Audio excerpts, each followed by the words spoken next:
Hello friends, you're with the Lonesome Gamer and I'm playing 7 Ages. In the last turn the Romans became pretty powerful. Not only considering the area they control, which is pretty big, but also if it comes to the cultural and also economical power. They have a few cities here which value is higher because Caesar is a populist. They have these 2 artifacts and they are Christian. That's a 3rd artifact then. So they are doing really well right now. The Shang, still the biggest empire. The Celts expanded a little bit into the east, managed to conquer the Ukraine, and they are now really threatening the existence of the Free State. It doesn't make too much sense anymore for the Free State to hold on to the Free State. They are really weak and they don't generate any points. So I think we will see the end of that Free State in that turn. It wasn't very successful the whole game, but so I think it's really time for them to go. The most interesting part will probably be here in this following turn now, when the Huns, led by Attila, will try to conquer Egypt.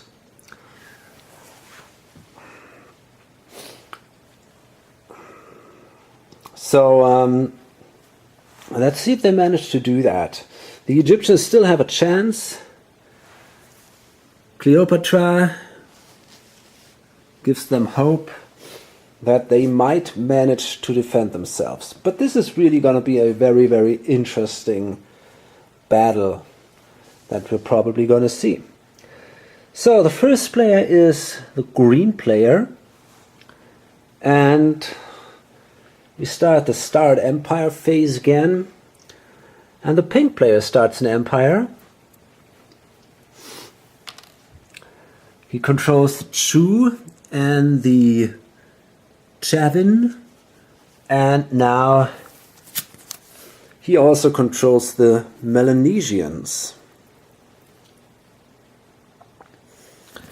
And they start in Papua, which is here. A setup of -7, which is pretty bad. Money 8, which is horrible. Yeah. They gain points for control in Australia, and that's not so bad because there is no one that will compete with them, at least not at the moment.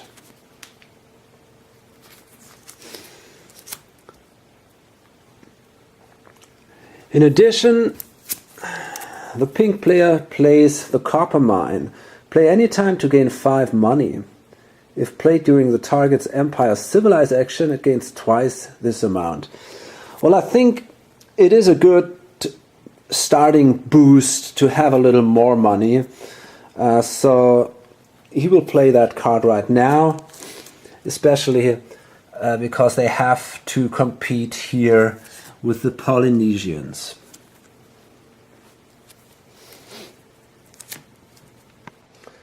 Okay, so here are the Melanesians now, and they have built a spear and 2 galleys.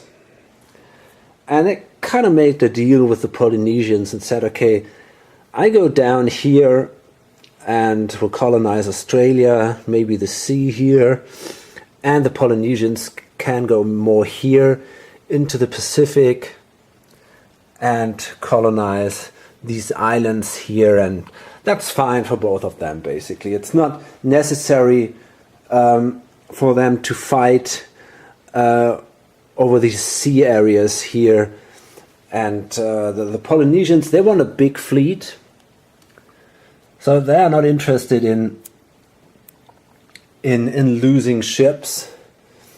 And for the Melanesians, well, it's fine. They can go to Australia and make some points there. So I guess overall there is no need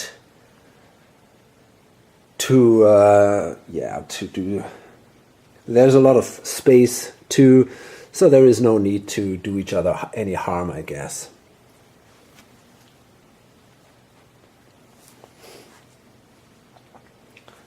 And well, the yellow player, he will then start the Siamese, and this is a pretty strong civilization actually. So they start with $15, and as you can see here, they have a setup of -5, which is pretty bad. But they gain a point if they're number 1 in Southeast Asia, which is pretty easy because that is just this small area here basically. So they have a pretty good chance to be number 1. This is also part of Southeast Asia, so they have to compete there against the Polynesians. But they are both under control of the yellow player. So if the Polynesians go more into the Pacific, onto the Pacific Islands, then there should be no great conflict between these two empires. They gain also glory points for money, and that is pretty awesome because there is no one they would compete with right now. So that's definitely great. That might be a very good opportunity for them to gain quite a bit of glory points. And they also would gain glory points if they are the most advanced. That would not be so easy because they are pretty far behind right now. But still, if they don't have too many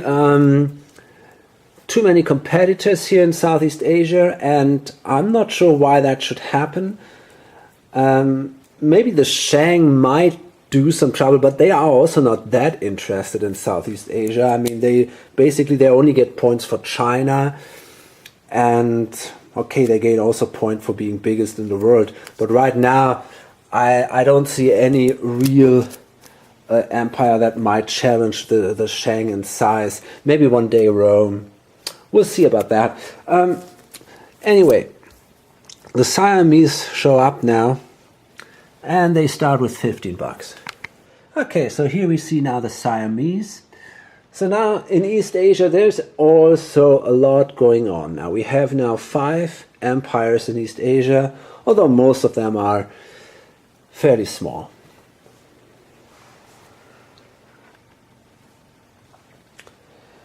By the way, Papua is part of Australia, as is New Guinea. So yeah, this island, Papua New Guinea, is part of Australia.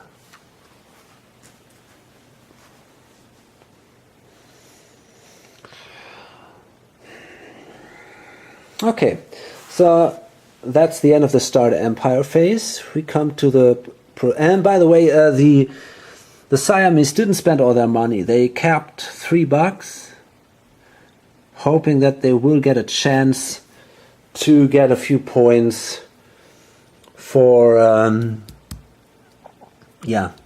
glory. Well, we'll see about that. Okay. Next thing is the production phase. And here we start now with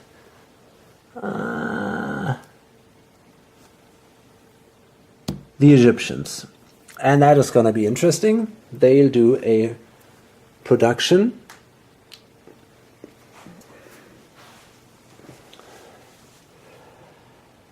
But before they do this, they can, because they're Christian, they can convert an adjacent empire. Not an adjacent empire, but an adjacent area which is neutral. So what they're going to do is they're going to take their unit and move it into Sudan. So they control now this area, and there is an elephant. And that's pretty amazing because now they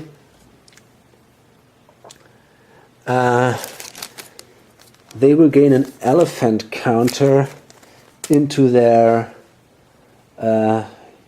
unit reserve. Okay, so here we have our elephant unit, and this is the Sudan elephant, and basically each elephant has a little different values. And they're not so strong actually in combat, but the amazing ability they have is all that ancient cavalry's frontline values are reduced to 0.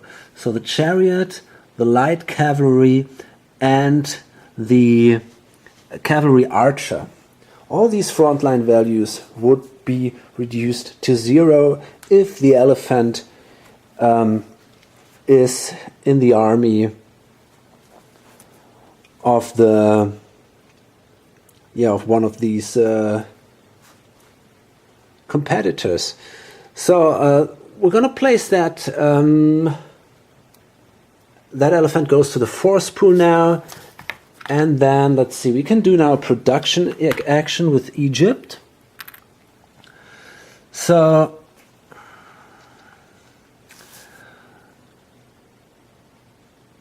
desert gives no income at all. This gives 8 income because of the city and the wheat, and that gives 5 income. So overall they have an income of 13. Then they have to pay 4 maintenance, so that brings them down to 9. And because they already have 13, they are then at 22. Okay, so that gives them at least some economic power to withstand the Huns, but that would not be good enough because normally they could only place 1 unit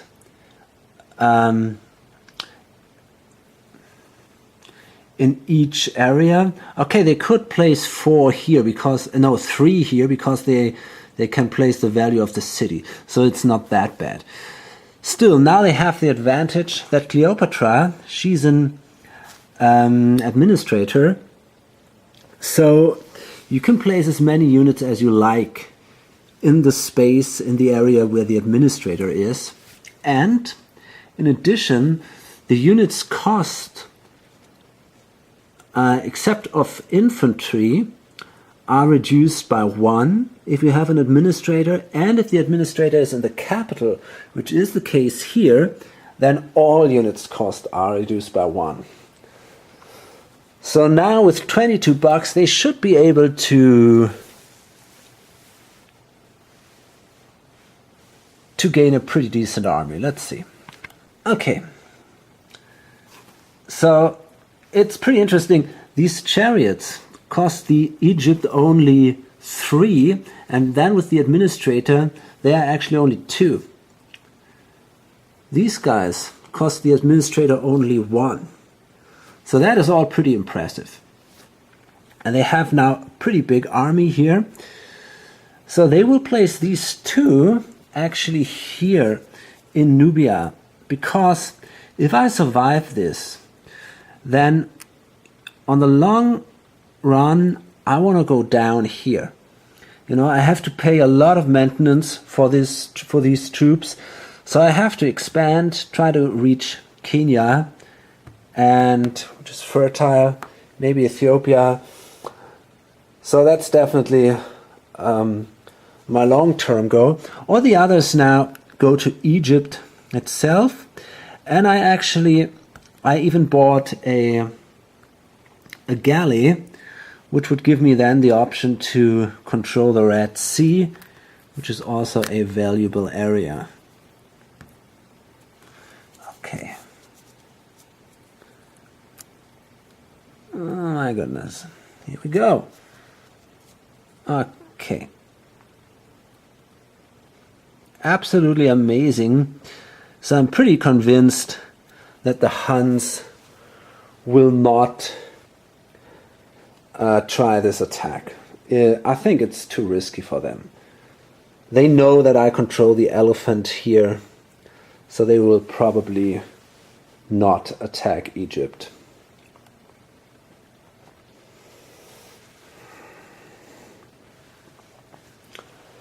Okay, let's see. That was the production action of the Egypts, and yeah, then we see another production action by the yellow player. He used his wild card to do this, so he will do another production action with the Polynesians. That will cost him a glory point, because if you do the same thing in a turn twice with your wild card, you have to pay a glory point. But the Polynesians, if I don't do something with them, they never get really started. So I have to do something. I don't have all the time in the world with these guys. So they have $7, and they will gain more money now. That gives them 3, the Solomons, and Mindanao is 2. So that's $5, and they got to pay 2 maintenance. Wait a second, it's not true. It's a barbarian empire. So it's only half the money. It's only $3. They don't have to pay any maintenance. So yeah, that gives them 3 then. That's the same. 1, 2, 3. So they got 10.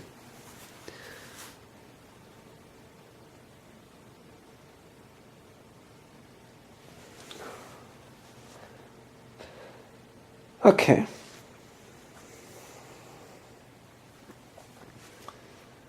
So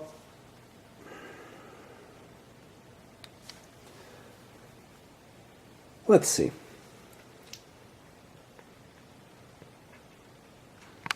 Okay, I'm pretty sure I don't have to think too much about what I'm doing here. I'm simply gonna buy 2 ships, 2 galleys. That's exactly 10. Yeah, and that's basically it then. Let's see. Got 1 here. Come on. Well, let's take that one. Okay, there we go, and finally we can get the impression that they start growing a little bit here.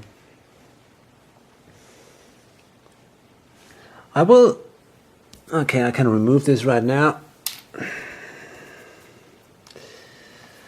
And then, let's see, yeah, we got the production action by the Romans. And before they're going to do this, they are allowed to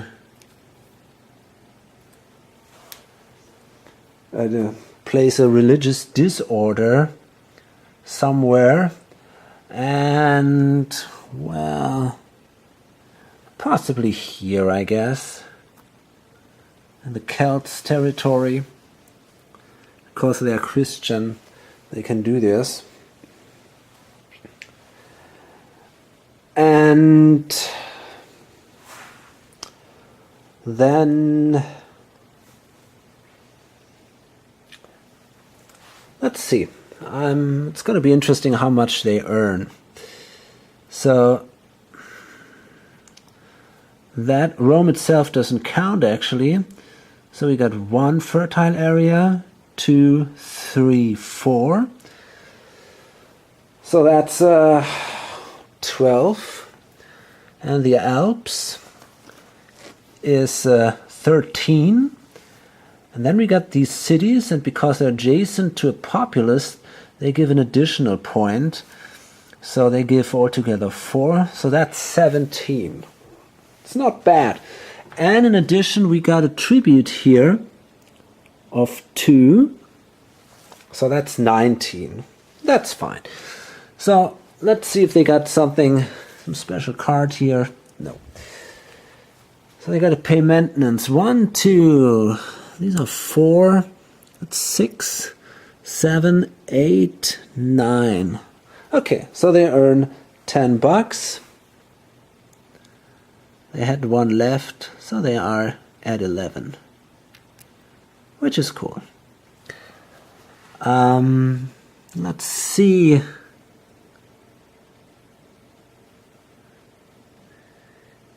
That's only the initial military, the initial infantry, which costs 1. Anyway. So. And now let's do some production here. Okay, so, well, basically they cannot afford too many units. It's kind of sad. So, well, they might be able to build another cavalry, actually. They got exactly $11, so if they spend all their money, it would be possible. Let's see.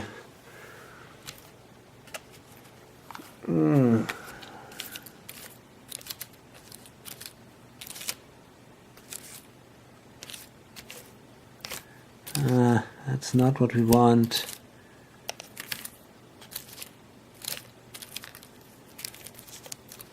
Yeah, there he is. Okay, cool. Let's take another light horse here. So, let's see. We're going to place a light horse here.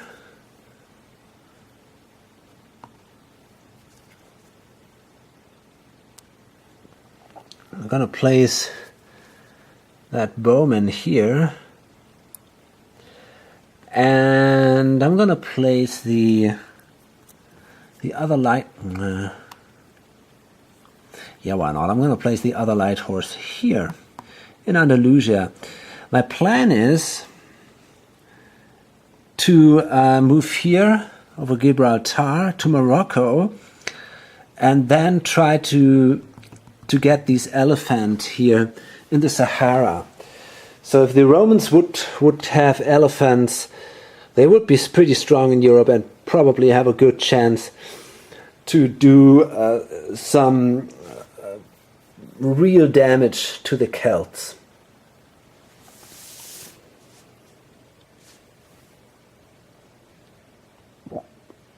Now, on the other hand, what I don't like,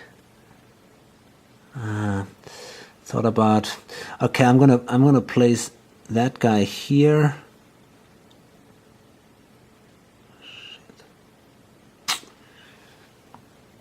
So if I do another, I'm not sure. No, I'm not gonna do that. The problem is I want to get rid of that disorder somehow, and I thought about placing a unit there, but I would need 3 units because it's a city there to get rid of this disorder. So my idea is more to go to Burgundy with these guys and then maybe go with Caesar back to Rome, and he can actually remove the disorder simply because he's a populist. So maybe that is a good idea. They might be able to do the fight even without him. Yeah, although I'm not sure about it. But I think that should be fine for now.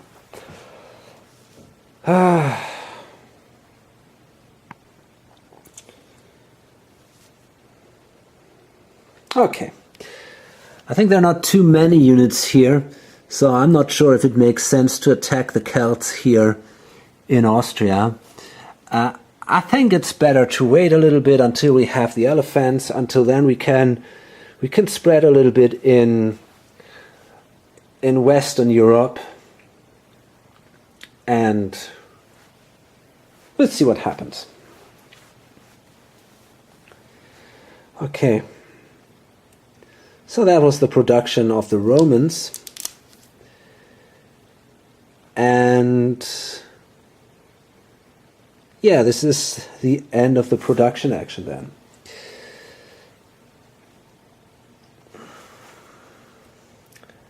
Then we come to the trade in progress, and we see the Satavahana. They're going to do a trade in progress. It's not that important for them that they win this, but there's not much that they can do, so and they are pretty much behind. So maybe it's a good idea for them to advance a little bit in technology. I thought about using this Arabs card. So I'm gonna trade with the deck because there is no one in range with these guys. And I got a trading modifier of -1.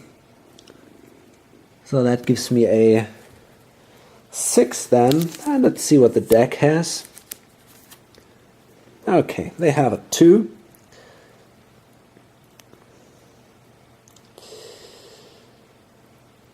Okay. So that's not a bad card, by the way. And that allows me then to proceed 2 spaces. The first one because I have simply 1, and the second one because I initiated the trade. I just wonder where these guys are. Okay, so here we go.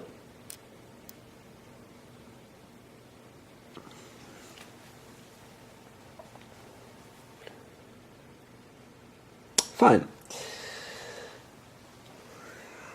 Do we have more trade in progress? I don't think so. Nope. Okay. Then we see the maneuver actions. And we start with the Celts.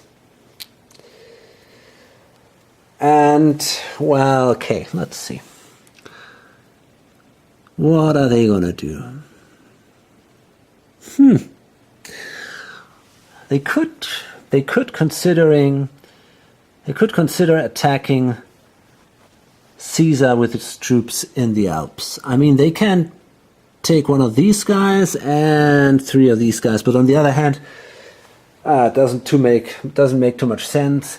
Caesar is a strategist. There are the Alps, which give a defensive bonus. The Great Wall there also gives a defensive bonus. So I think that doesn't make any sense at all. Okay, what else could we do? Well, let's see. Well, we could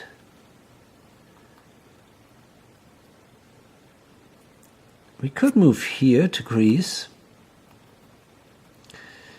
This is a disordered area, so I'm not sure if Caesar would be so interested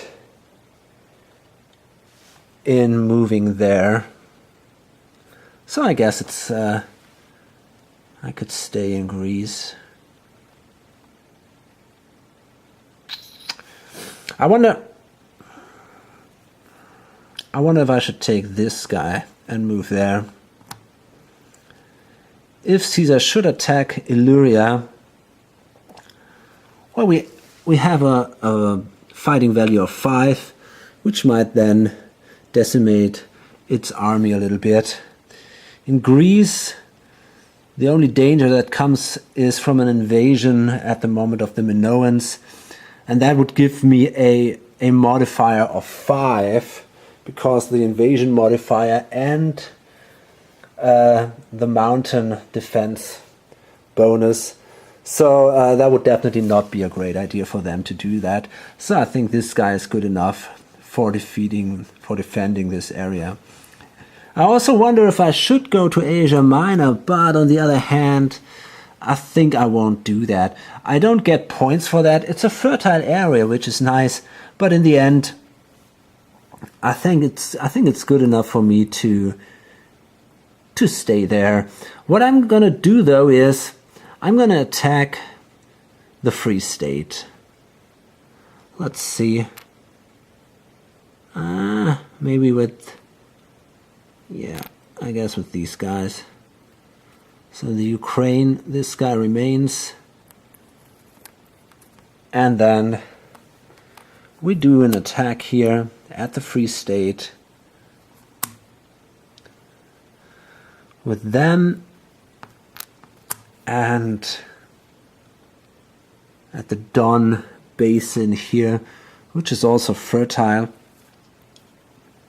So let's see.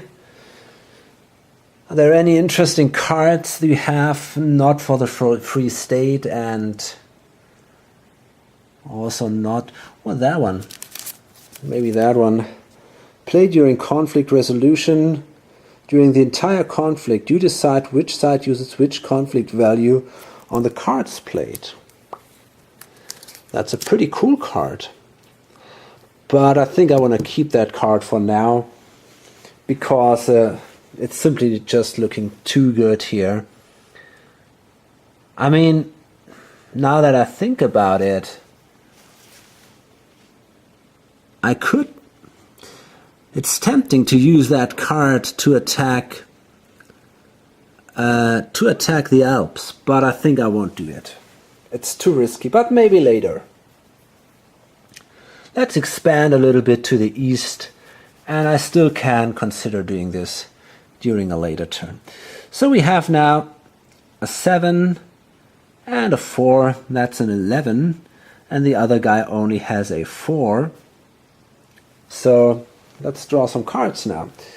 The attacker starts, that's a 3, so that gives me a 14. And by the way, the other guy has a 5 because there is the city there. So that's a 13 for me.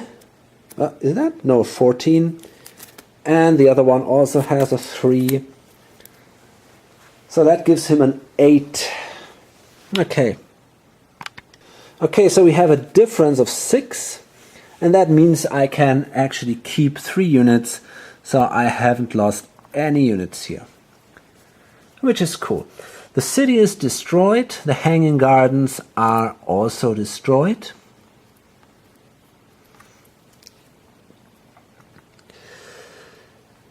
And this is now a serious problem for the Free State. And yeah, but it will be discarded anyway during this turn, and it's about time. Okay. So here we are. In addition, because the Free State is more advanced than the Celts are, yes, the Celts will gain a glory point. So they are now here at 20. Okay. And yeah, that's the end of the maneuver phase of the Celts. Then we see the Irish, and they also play a wild card. They also want to maneuver, so they lose a glory point, green player. But I think that's going to be worth it. The Irish want to become Christian as soon as possible. So they want to go adjacent to the Romans somehow. And then they might be able to adopt the Christian religion, or they will be able to do this. And that's definitely a good idea. So let me see what happens here. Well, okay, they could move here to the Bay of Biscay and to the North Sea.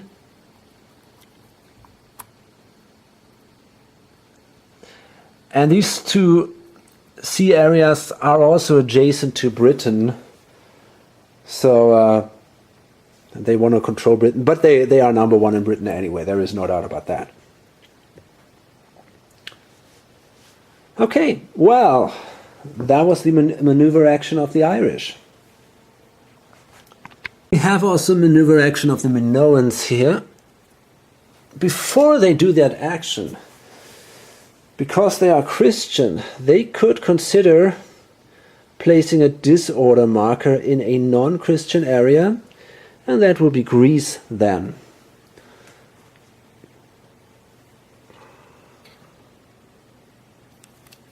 Okay. So it kind of sucks, but well, it's not good for the Celts. They got two of these disorder areas here, and both of them are actually mountains. So it's going to be pretty impossible to remove these markers. He might have considered that before he entered there, but okay.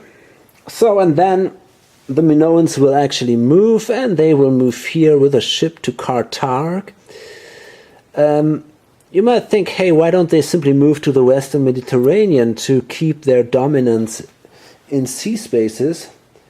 Remember, they want to be number one in the world, but that's not possible actually, because remember, the galleys always have to be adjacent to a land area controlled by the same empire. And if they were here, there is no land area. The only land area which is controlled by the Minoans is right now Crete.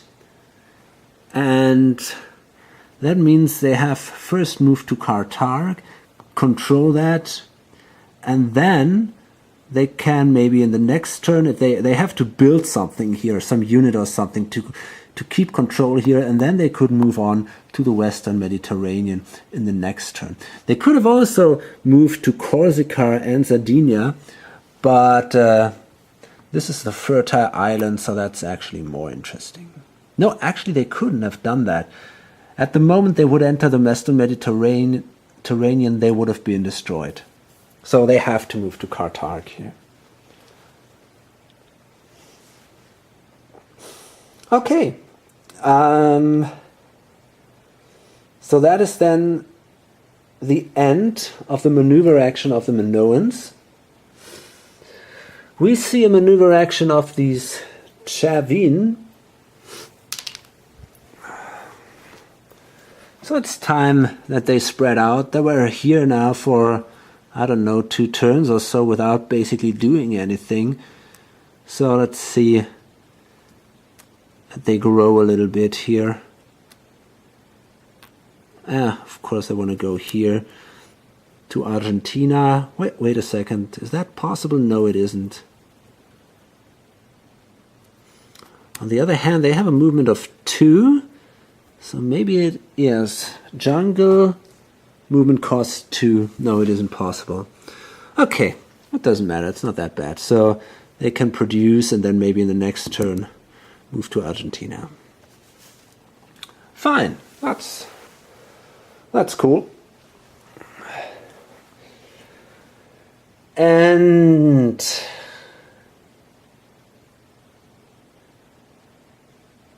let's see, the next maneuver action is now done by the Huns. Yeah, that is now the question, actually. What are they going to do? Are they going to attack Egypt or not? I think not. I think it would be a pretty crazy idea. I mean, they know that Egypt controls Sudan and therefore has probably elephants. And this is a huge army that the Egyptians are controlling, even if they might be maybe a little weaker in average than these black units, which are the strongest units.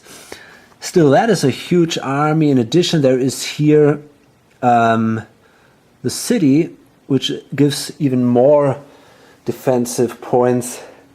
So I guess that would be a pretty bad idea. But what they can do instead is they can use their maneuver action and simply spread out a little bit. I mean, it's a very nice area here. On the other hand, it's not that simple. You got to ask yourself, I mean, if they go here, for example, to Palestine with a few units, then the Egypt have the opportunity to attack them right away. So all this is now kind of a problem for the Huns. I'm not sure what to do against that. I mean, this is really not so easy to say.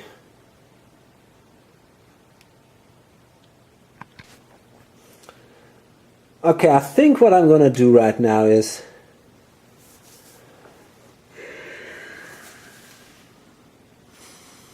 I think I'll leave Palestine alone. Leave that to the Egypt. Question is, what do I want to do with Assyria? Do I want to keep that?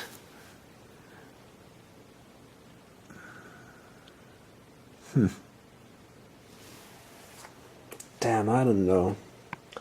Okay, so well, they decided definitely not to attack Egypt. It doesn't make any sense. What they could try, though, is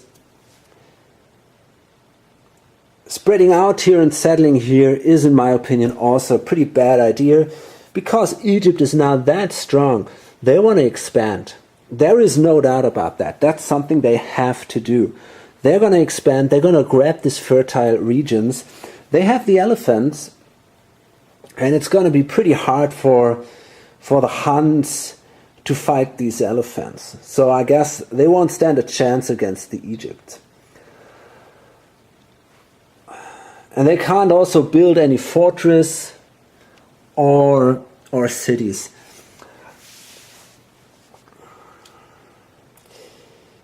You might say, hey, why not trade with the Egypt so that the Huns also have elephants? Well, that was an option I considered, but the problem is the Huns have a trade value of -2.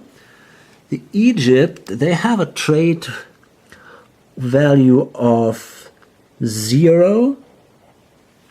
And because they have that Pharaoh's lighthouse, it gives them +1. So that's pretty horrible difference, actually. And in addition, the Huns, they don't have a good card. The highest value card is 3, which sucks. I mean, okay, the Egypt don't have many cards too. They just know that they don't have many cards. And they don't know that their highest value card is also only a 3. So I think overall they cannot count on winning a trade here, which they should if they want to have elephants too.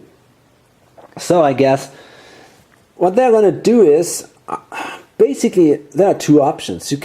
We could say, okay, forget about them, we kind of discard them or make just some kind of crazy attack on Egypt, and everyone will die, and that's it then. But I think the Huns have still some potential. So what I'm going to do with them is, I'm going to move with these guys to the Chu Empire. We're going to see a lot of cool cities here. There are already 2. There's a builder here, so we can expect that we see some cities growing there. And the Huns get points for destroying cities. And the Chu Empire is pretty powerful, so it's also a pretty neat idea to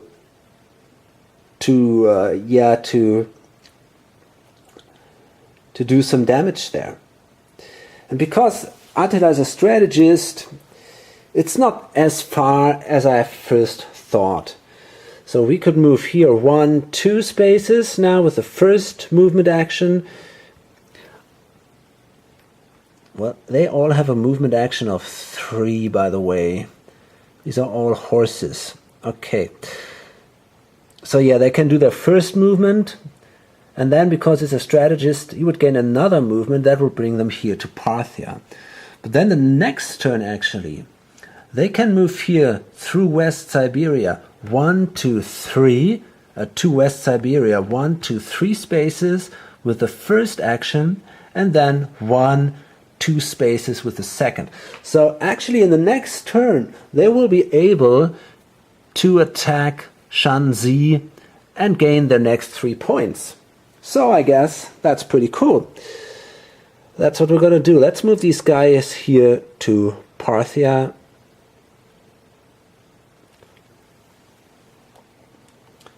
And hope for a little more fun there.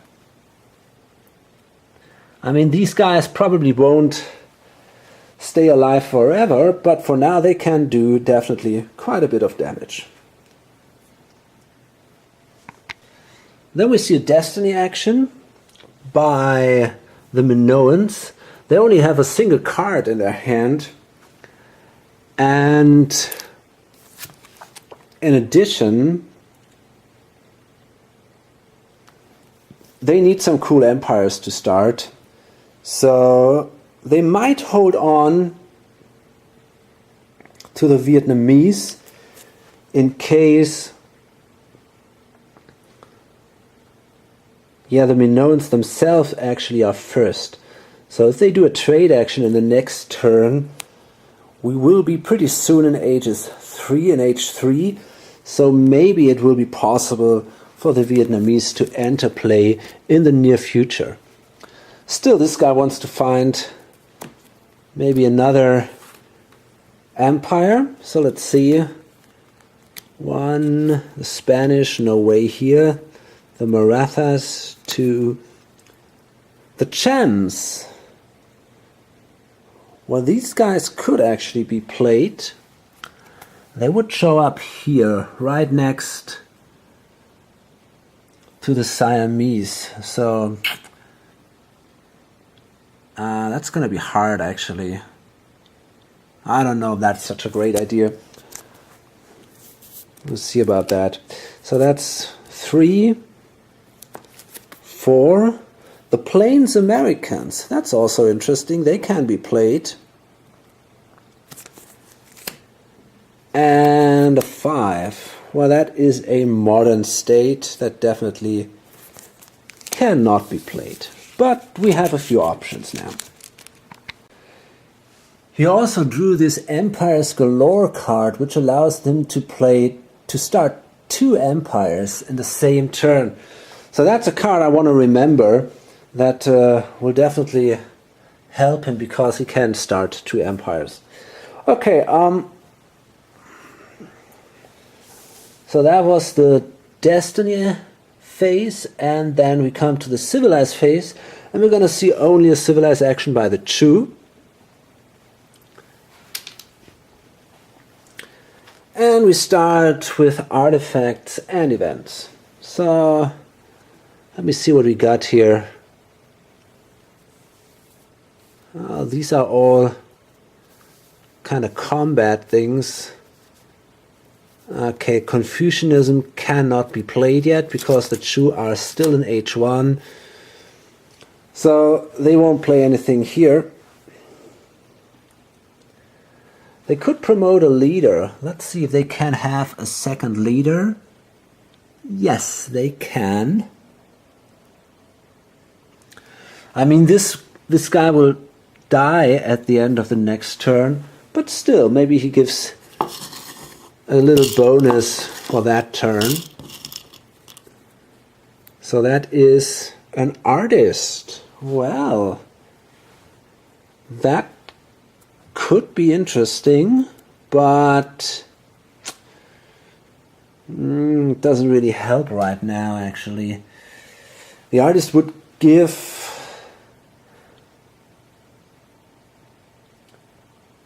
allow them to gain glory points for their artifacts, but there are also the Egyptians and the Romans that control more artifacts. I wonder though, because the artifacts are doubled then, so they would have 2 artifacts. So do the Egyptians, so do the Romans. The Romans, they have Jesus, the philosopher, which always wins in a tie. The question is now, are the Egyptians before the Chu or not? And that is actually not the case. The Chu are first and then follow the Egyptians. So that means that in the next 2 turns, that would give them actually an additional glory point. And no, that is not true. That's not true because it adds a glory point here. So if there would be now this kind of pyramid thing here with a 1, they would then have a 2 there. And that would be fine because then second biggest, they would gain a glory point. But now they would only have a 1 standing there because right now there is nothing there. So that means they would only gain a glory point if they were biggest. That is not the case. No way. So, isn't it? No, it isn't. Because the Romans are biggest. So I'm gonna do another pick. Maybe I'm lucky with the second. That's an administrator. That is possibly good. Just wonder where to place that lady. Well, maybe in the capital. Then it reduces the cost of all my units, which is neat. And right now, I don't see a threat. I mean, I'm just...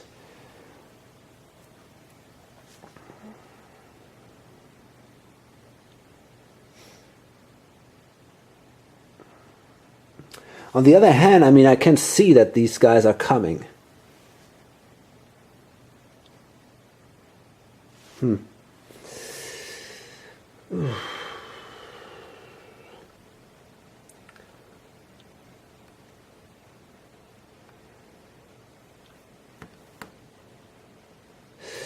Okay, I mean...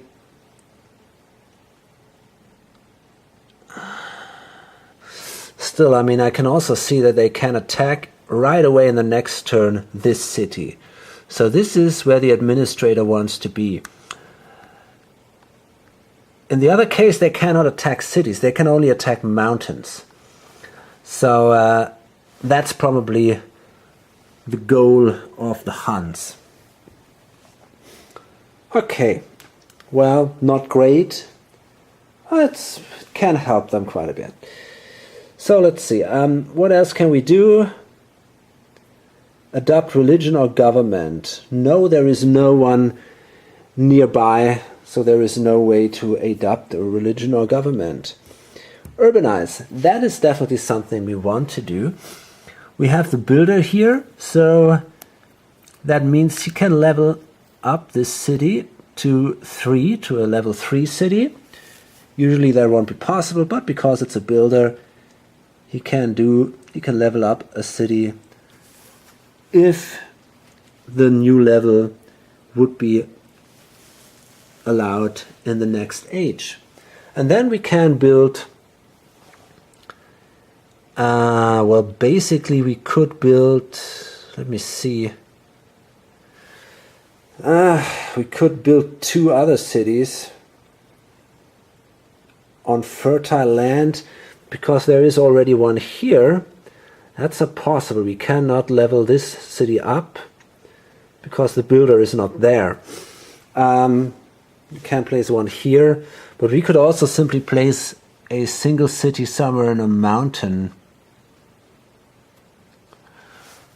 Or maybe here on the shore, far away from the Huns. Maybe that's actually the better idea. Okay. On the other hand, it might be a good idea to place it somewhere nearby a leader. I think we're going to place it here.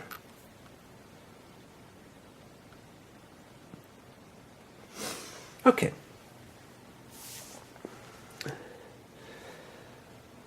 And that's then the end of the civilized action of the Shang, the Chu.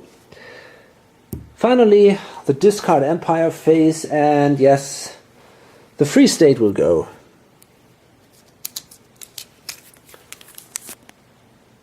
They were there for actually quite a while, but they were never really successful. Still, we might see them again. Okay, here they go. And yeah. Now there is lots of room for the Celts.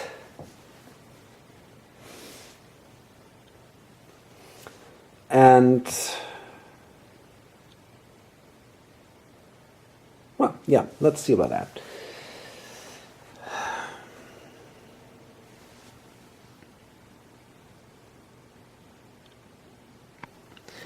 By the way, I forgot something. Because the Free State had $2. Because the capital of the Free State was sacked by the Celts, they get, I think, half of the money that was there. So I think they gain $1. But I have to check that out. And that's actually exactly what happens. If the capital is lost in a conflict, all the saved money is gone, and the winner gains half of it. So they will gain $2. Actually 1, not 2, but 1. Okay. I'm not sure if these guys were here.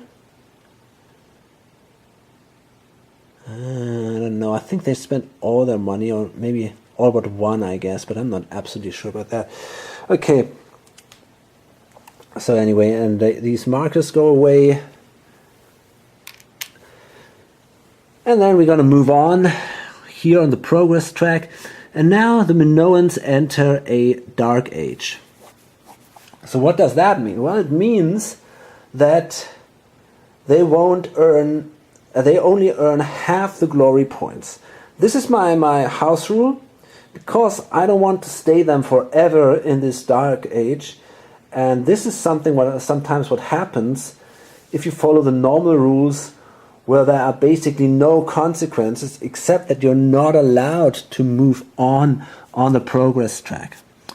So in this case, you're not allowed to move on the progress track at the end of the turn. You can, of course, move on by trading.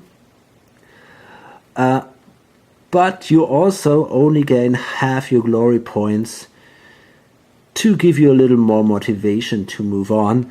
Because otherwise, if you have a good leader, for example, it might be actually very useful for you to stay as long as possible in a dark age, and that is kind of weird.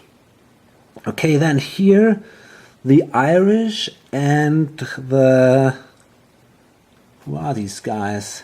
The Siamese entered a new age, but they don't have a leader, so no one will die there. And then here, they also move on, and so do they.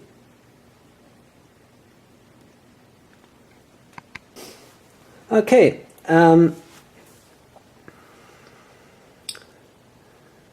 then let's check out the glory points. Let's start down here, following the turn order. The Celts, well, they might actually now be biggest in Europe. Well, as a matter of fact, Illyria and Greece don't count here, so they probably are not. 1, 2, 3, 4, 5, 6. Well, that's quite a bit. 1, 2, 3, 4, 5, 6. But Rome doesn't count, so they have only 5. What about the Irish? 1, 2, 3, 4, 5. So actually, the Celts are biggest in Europe. Yep. So that gives them 3 glory points. 1, 2, 3. And by the way, Egypt doesn't have any more money. Okay. So, and then it's the Irish. They control their hometown. They are number 1 in Britain. So that gives them 2 points. And the Satavahana, they also control their hometown and are number 1 in India. So that gives them also 2 points. That's definitely a solid amount of points that the green player gained here. Let's see the gray player. Well, he's definitely not that far ahead. He only gains a point here for his hometown. What about the world? Well, he still controls 2 sea spaces, but so do the Irish. So that means now, because the Irish were first in turn order, he's only second in the world, which still gives him a point. What about the fleet size? Well, he has 3 ships. So do the Polynesians, but the Polynesians are behind in turn order. So that means he has the biggest fleet, which gives him 2. So he still gains 4 points, which is for a single empire pretty good. But as a player, it's not that great. It's actually pretty bad. The Chu. Well, the Chu. They will gain 4 points. Yeah, they control their hometown, are number 1 in China, number 1 in Asia, and definitely also number 1 in the world. So we got 4 points here for the pink player. This guy is here. 4. The Chavin, they control their hometown. They're numbers 1 in South America, but not in the world. They only control 5 spaces. That is not so bad, but that's not enough to be number 1 or number 2 in the world. So, but still, I mean, 2 points is okay for them, I guess. The Melanesians, well, they control their hometown, and they're also number 1 in Australia, because their hometown is part of Australia. So that gives them another 2 points. Overall, fine. It's not absolutely great, but some solid empires, and the Chu are definitely good. The Pharaonic Egyptians. Okay, let's see. Well, they are number 1 they control their hometown, number 1 in Africa. Definitely not among the biggest in the world. But what about artifacts now? Well, they control 3 artifacts, and so do the Romans. But the Romans have the philosopher, so that means they are second in the world if it comes to the artifacts. So that gives them 3 points for the yellow player here. The Polynesians. Okay, well, they control 1 sea space. The Irish control 2. The Minoans control also 2, but nobody else does control any sea spaces. So that gives them still 1 point. And then for the fleet, well, they actually have, together with the Polynesians, the biggest fleet, with the Minoans, the biggest fleet. So, but the Minoans were first, but that gives them also a point. So they gain 2 more points here, which is fine for such a small empire. And the Siamese, well, they're also doing fine. They control their homeland, Southeast Asia. They're number 1 there, that's for sure. They're not extremely advanced, but they have the most money because they saved a little bit, exactly for that case. So that gives them 4 points, which is great. So they are now second, and are closing up to the gray player. And then let's see, what about the red guy? The Romans. Okay. So the Romans, they control their homeland and they're number 2 in Europe. Although I'm not so sure about that. 1, 2, 3, 4, 5. 1, 2, 3, 4, 5. So they share that second place with the Irish, but the Romans have the philosopher Jesus, so that makes them, that's the tiebreaker in this case. So they are number 2 in Europe, which gives them 2 points. And then they are first in the world when it comes to artifacts, which gives them also 2 points. So overall they will generate 5 points, which makes them the most glorious empire. 1, 2, 3, 4, 5. Okay.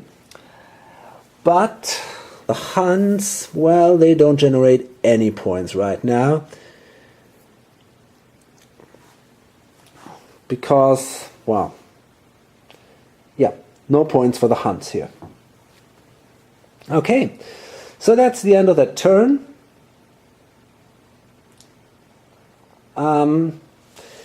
Green is falling behind more and more. But it's not too bad. The other players are all catching up a little bit on gray.